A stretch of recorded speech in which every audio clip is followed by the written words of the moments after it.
Welcome to the recap, What United Methodists Need to Know. I'm Chuck Long. And I'm Lila Marigza. Today we're addressing a question that affects all of us. Is the United Methodist Church splitting? The simple answer is no, the church is not splitting. A better word might be splintering. Splintering is a term suggested by the Reverend William Lawrence, retired dean of Perkins School of Theology and a former member of the Judicial Council. What is happening is that some have decided to splinter off into other denominations. A point of disagreement has been our stated position on human sexuality in the Book of Discipline.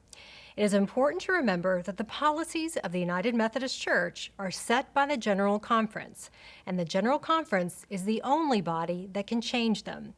So no changes can be made until the General Conference next meets in 2024 at a time and venue to be announced. Some churches are not waiting until 2024 and have chosen to disaffiliate from the United Methodist Church.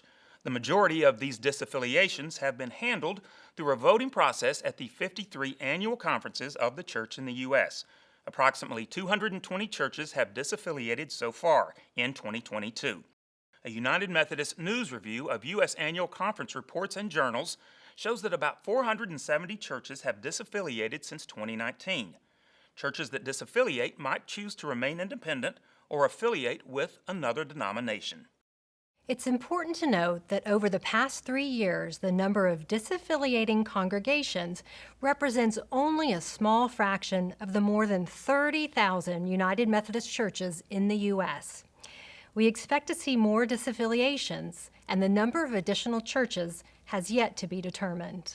Every departure is a loss, but even amongst sadness, United Methodists remain steadfast in their calling to make disciples of Jesus Christ for the transformation of the world.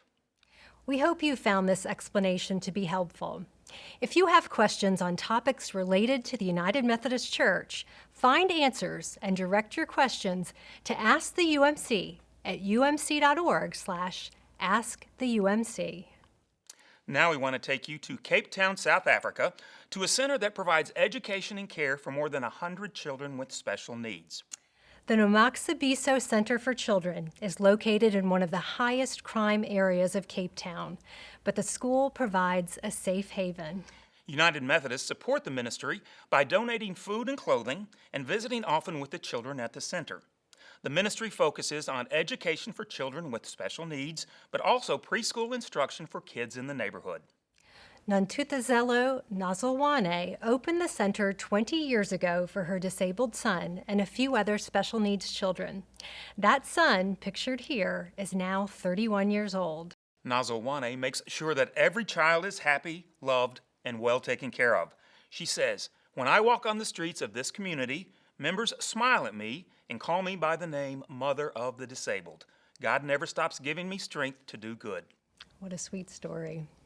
Well, next we turn our attention to the war in Ukraine and the devastating impact on the 12 million people displaced by the conflict. United Methodist News sent a team to Ukraine to show us how the United Methodist Church is responding to the humanitarian crisis.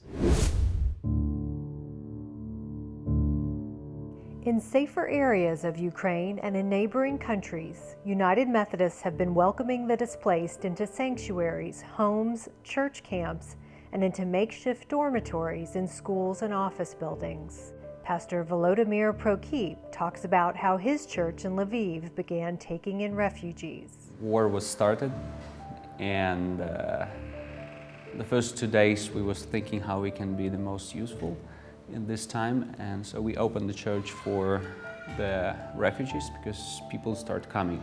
First people who we met them on the street when we was running to the bomb shelter, and we just met them and we take them to the church because they don't have a place to go. They was from the east of the country. They were sleeping in the sanctuary. We was trying to cover all their needs. I was leave like almost 2 weeks in the church with the refugees. We was sleeping on the floor. We was with them like all the time, fixing all the new challenges together. We was sitting around the big table.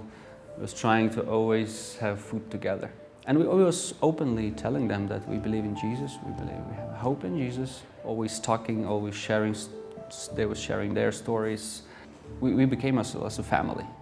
The United Methodist Committee on Relief has provided support throughout Europe for Ukrainians displaced by the war, including $1 million in medical supplies, 75,000 meals in the Odessa region, and support of more than 120 shelters. You can make a donation toward the work UMCOR is doing on the ground in Ukraine by visiting BeUMCmission.org. Here you can also learn more about the United Methodist Committee on Relief and the many projects UMCOR supports all over the world. This last story features you, the people of the United Methodist Church. By using the BeUMC hashtag on social media, you can check in anytime and let the world know why you are United Methodist and how your church is making a difference. United Methodist men from Shandon UMC in South Carolina partnered with the Path to Redemption Prison Ministry in a project that helps previously incarcerated men transition back into society. Here's a look at a recent pardon clinic. Lawyers helped 25 individuals navigate the process for free, thanks to donations from Shandon UMC. In Rojas, in the Philippines, lay servant ministers from the United Methodist Church in BeUMC recently went house to house offering visitation and communion to persons with disabilities and to the elderly. This will be an ongoing ministry with home visits happening in the first week of each month.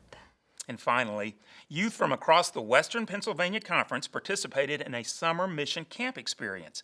The teens picked up trash at local parks, scrubbed picnic tables and playground equipment, and worked to remove graffiti from a public band shell. What a great example of the annual conference and local churches partnering to do mission work.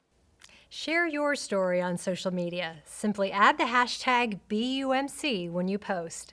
Learn more and get inspired at umc.org/BeUMC. Thanks for joining us for the recap. Stay in the know every day on umc.org. See you next time.